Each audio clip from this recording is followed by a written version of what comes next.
Gurukul online learning নেটওয়ার্কের আজকের ক্লাসে তোমাদের সবাইকে স্বাগত জানাচ্ছি। আমি ইস্তারর Hossain.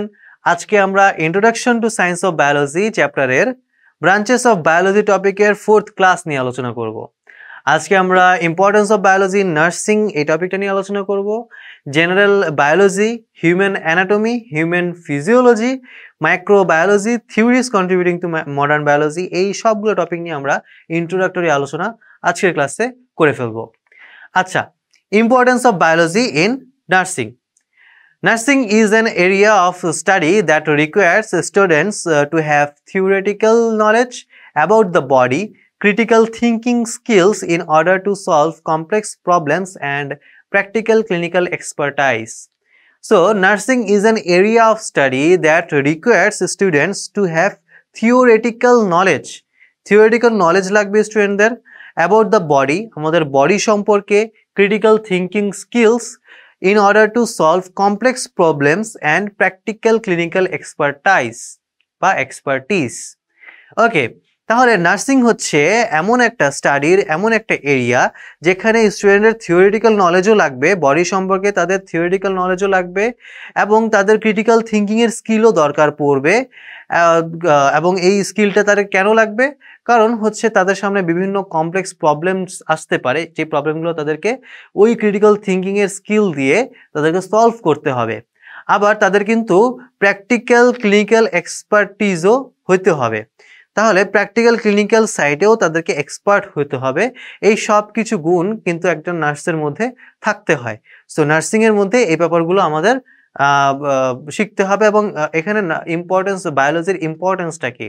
Students who want to pursue nursing as a career have a number of degree options including associate, bachelor's, master's and doctoral programs. তাহলে একটা নার্সিংয়ে পড়া একটা স্টুডেন্টের কিন্তু বিভিন্ন পথ সামনে খোলা থাকে। তার নার্সিংয়ে হচ্ছে গিয়ে তার বিএসসি বা ব্যাচেলর কমপ্লিট করার পরে সে হচ্ছে মাস্টার্স করতে পারে, ডক্টরাল প্রোগ্রাম করতে পারে, এরকম বিভিন্ন প্রোগ্রাম কিন্তু তার সামনে খোলা রয়েছে, বিভিন্ন পথ তার খোলা রয়েছে তার ক্যারিয়ারের মধ্যে। Each of these programs prepares nurses for different stages in their careers, but all require a basic understanding of biology. তো এখানেই কিন্তু বায়োলজির ইম্পর্টেন্সটা চলে আসছে যে একটা নার্সের ক্যারিয়ারের বিভিন্ন স্টেজে এইসব প্রোগ্রামগুলো একটা নার্সের ক্যারিয়ারে বিভিন্ন স্টেজে চলে আসে। হ্যাঁ, কিন্তু এইসব ক্ষেত্রে একটা নার্সের কিন্তু অবশ্যই বায়োলজির ব্যাপারে বেসিক আন্ডারস্ট্যান্ডিং দরকার পড়ে, বায়োলজির নলেজ কিন্তু তার দরকার পড়ে। আচ্ছা, general biology. Biology is an important subject for all nursing students because it introduces them to the foundations of life. তাহলে বায়োলজি হচ্ছে নার্স স্টুডেন্টের জন্য এটা একটা ইম্পর্টেন্ট সাবজেক্ট, কারণ এটা হচ্ছে তাদের লাইফে একটা ফাউন্ডেশন তৈরি করে। It introduces them to the foundations of life. তাহলে লাইফের ফাউন্ডেশনের সাথে তাদেরকে ইন্ট্রোডিউস করে দেয় এই জেনারেল বায়োলজি। তাহলে জেনারেল বায়োলজি খুবই সিম্পল জিনিস, বায়োলজির এটা একটা ইম্পর্টেন্ট পার্ট। এবং এখানে হচ্ছে এই জেনারেল বায়োলজি হচ্ছে নার্সিং স্টুডেন্টদের তাদেরকে হচ্ছে লাইফের ফাউন্ডেশনের সাথে ইন্ট্রোডিউস করে দিচ্ছে। আচ্ছা, general biology introductory courses in biology cover many different topics including the cell, the 5 kingdoms of life, taxonomy and reproduction of plants and fungi, evolution, prokaryotes and an introduction to genetics. তো general বায়োলজিতে introductory courses থাকে in biology. Introductory courses in biology, general biology covers many different topics, বিভিন্ন টপিককে cover করে। যেমন হচ্ছে সেলকে cover করছে, আমি sell সম্পর্কে জানতে পারবো, সেল সম্পর্কে আমাদের স্টাডি করতে পারবো। জেনারেল বায়োলজিতে আমাদের 5টা কিংডম আছে লাইফের, হ্যাঁ, ফানজাই, প্লান্টি, অ্যানিমেলিয়া, মনেরা, প্রোটিস্টা, এই যে 5টা হচ্ছে গিয়ে কিংডম রয়েছে, এই কিংডমগুলো সম্পর্কে কিন্তু আমরা জেনারেল বায়োলজিতেই আলোচনা করে থাকি। ট্যাক্সোনমি বা শ্রেণীবিন্যাস যেটাকে বলা হয়, বিভিন্ন টাইপের প্রাণী বা জীব তাদেরকে হচ্ছে গিয়ে ক্লাসিফাই করা হচ্ছে, বিভিন্ন গ্রুপে বিভিন্ন শ্রেণীতে ভাগ করা হচ্ছে, এটাকে কিন্তু ট্যাক্সোনমি বলা হয়। এবং reproduction of plants and fungi, তাহলে প্ল্যান্টস ফানজাই এদের হচ্ছে রিপ্রোডাকশনও কিন্তু আমরা জেনারেল বায়োলজিতে শিখে থাকি। তাহলে রিপ্রোডাকশন বা বংশবৃদ্ধির ব্যাপারটাও জেনারেল বায়োলজিতে শেখানো হয়ে থাকে। ইভলিউশন বা বিবর্তন, তারপর prokaryotes and an introduction to genetics. তাহলে প্রোক্যারিওট সম্পর্কে আমরা জানতে পারি জেনারেল বায়োলজিতে, আবার জেনেটিক্স সম্পর্কেও একটা ধারণা আমরা পেয়ে যাই এই জেনারেল বায়োলজি এখান থেকে। আচ্ছা, general biology, the lab requirement introduces students to biological research and gives them some practical experience in handling biological matter.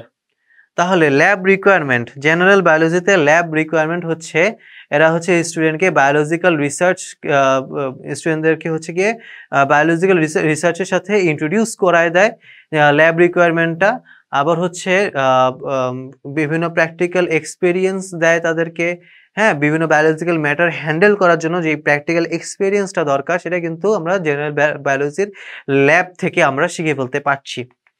Human anatomy, তো human anatomy is a course in biology specifically focused on the human body and it's function.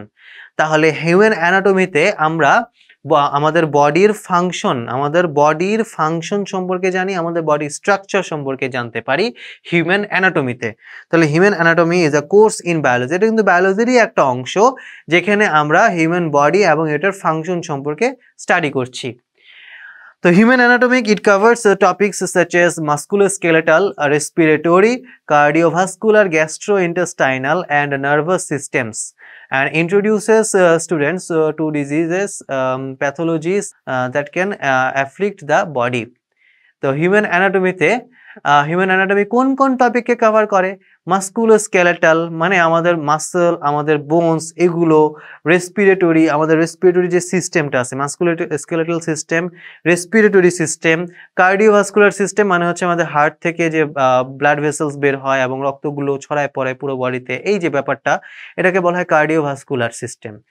আচ্ছা, gastrointestinal system, আমাদের পুরো GIT কে বলা হচ্ছে, GI tract, যেটা gastrointestinal tract, আমাদের মুখ থেকে শুরু করে পায়ুপথ পর্যন্ত, মানে মাউথ টু অ্যানাস, এই পুরো নালীটাই হচ্ছে গিয়ে গ্যাস্ট্রোইন্টেস্টাইনাল সিস্টেমের মধ্যে পড়ছে।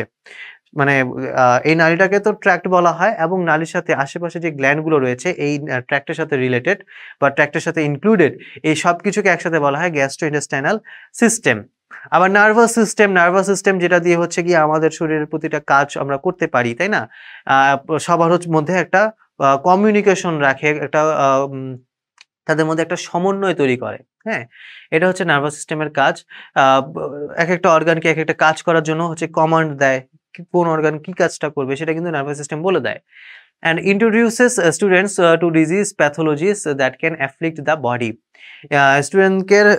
স্টুডেন্টদেরকে বিভিন্ন প্যাথোলজির সাথে ইন্ট্রোডিউস করায় দেওয়া হয় হিউম্যান অ্যানাটমিতে, যেটা হচ্ছে বডিকে এফেক্ট করতে পারে, হ্যাঁ, বডিকে আক্রমণ করতে পারে।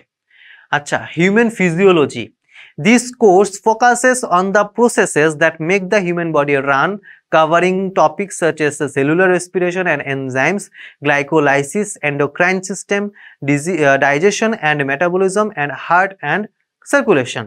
তাহলে হিউম্যান ফিজিওলজিতে আমরা কি শিখতে পারছি? আমরা এখানে বিভিন্ন প্রসেস সম্পর্কে জানতে পারছি।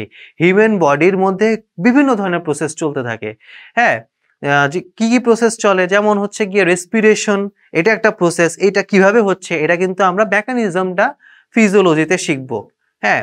আর রেসপিরেটরি সিস্টেমে কোন কোন অর্গানস রয়েছে, কোন অর্গান কিভাবে তৈরি, এই ব্যাপারগুলো, কোন অর্গানের সাথে কিভাবে কানেক্টেড, এই ব্যাপারগুলো কিন্তু আমরা অ্যানাটমিতে শিখি।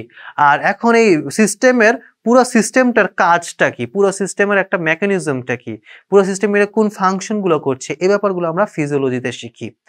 আচ্ছা, enzymes, cellular respiration and enzymes. Cellular respiration বলতে সেলের মধ্যেও কিন্তু রেসপিরেশন হয়। রেসপিরেশন কিন্তু দুই রকমের, একটা হচ্ছে কি আমাদের হচ্ছে কি রেসপিরেটরি সিস্টেম দিয়ে যে রেসপিরেশনটা হয়, এক্সটার্নাল রেসপিরেশন যেটাকে বলা হয়, আর সেলুলার রেসপিরেশন একটা, সেটা সেলের ভিতরে হয় এবং এই রেসপিরেশনে গ্লুকোজ বা বিভিন্ন ফুয়েল, হ্যাঁ, বিভিন্ন মেটাবলিক ফুয়েল, সেখান থেকে হচ্ছে এনার্জি রিলিজ হয় এই রেসপিরেশনের মাধ্যমে। আচ্ছা, তারপর এনজাইমস, গ্লাইকোলাইসিস, হ্যাঁ, গ্লাইকোলাইসিস তো সেম, ওই যে গ্লুকোজকে ভেঙে পাইরুভিক অ্যাসিড তৈরি করা হবে, সেটাই হচ্ছে গ্লাইকোলাইসিস। আবার এন্ডোক্রাইন সিস্টেমে এখানে হচ্ছে গিয়ে এই যে হরমোনের কথা বলছিলাম আমরা, হ্যাঁ, হরমোন ক্ষরণ হয়, হরমোন সিক্রেশন হয় আমাদের বডিতে, বিভিন্ন হরমোন বিভিন্ন কাজ করে থাকে, তারা কিভাবে কোন হরমোন কি ফাংশন করে থাকে, ব্যাপারগুলো কিন্তু আমরা এই হিউম্যান ফিজিওলজিতেই শিখে থাকি বিস্তারিতভাবে।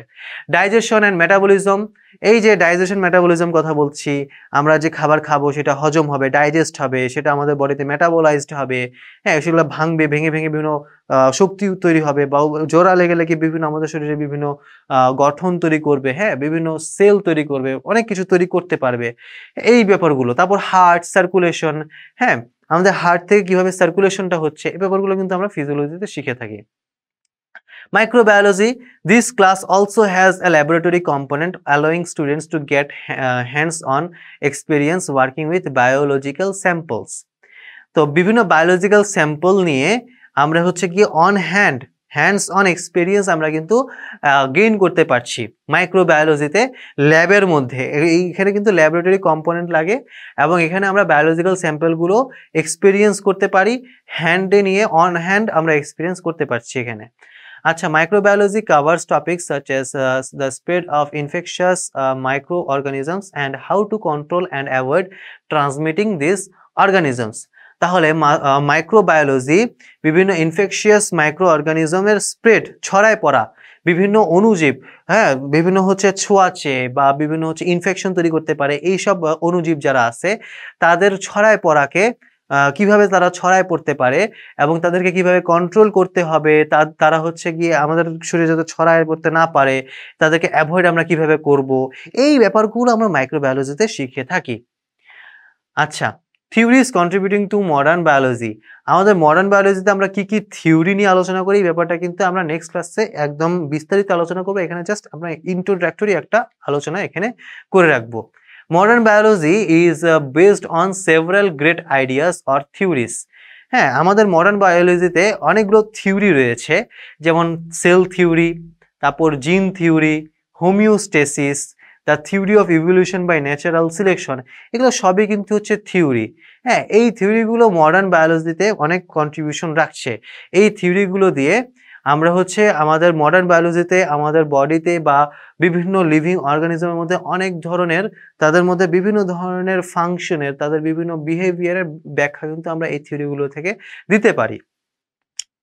তো আজকে ক্লাসে আমরা কি কি শিখলাম, আমরা হচ্ছে ইম্পর্টেন্স অফ বায়োলজি, নার্সিং এর ক্ষেত্রে বায়োলজির ইম্পর্টেন্সটা আমরা হচ্ছে শিখেছি। তারপর জেনারেল বায়োলজি, তারপর human anatomy, human physiology, microbiology, এই যে সাবজেক্টগুলো, এই সাবজেক্টগুলোতে আমরা কি কি শিখে থাকি, এই সবগুলো জিনিস কিন্তু আমরা ইন্ডিভিজুয়ালি আলাদা আলাদাভাবে বোঝানোর চেষ্টা করেছি। আর মডার্ন বায়োলজিতে কোন কোন থিওরি কন্ট্রিবিউট করে, কোন কোন থিওরি কিভাবে কাজ করে, এই ব্যাপারগুলো কিন্তু আমরা একটা ইন্ট্রোডাক্টরি আলোচনা দিয়েছি এবং এই লাস্টের টপিকটা দিয়ে আমরা নেক্সট ক্লাসে একদম বিস্তারিত আলোচনা করব। তো এই ছিল আজকে আমাদের ক্লাস। তোমাদের যদি ক্লাসটা ভালো লেগে থাকে তোমরা অবশ্যই আমাদের ক্লাসটাকে শেয়ার করে দিবে তোমাদের বন্ধুদের মাঝে। আর তোমাদের যদি কোনো প্রশ্ন থেকে থাকে এই ক্লাস রিলেটেড, তোমাদের আমাদেরকে অবশ্যই কমেন্টের মাধ্যমে জানাবে। এতক্ষণ আমাদের সাথে থাকার জন্য, গুরুকুলের সাথে থাকার জন্য তোমাদেরকে অসংখ্য অসংখ্য ধন্যবাদ।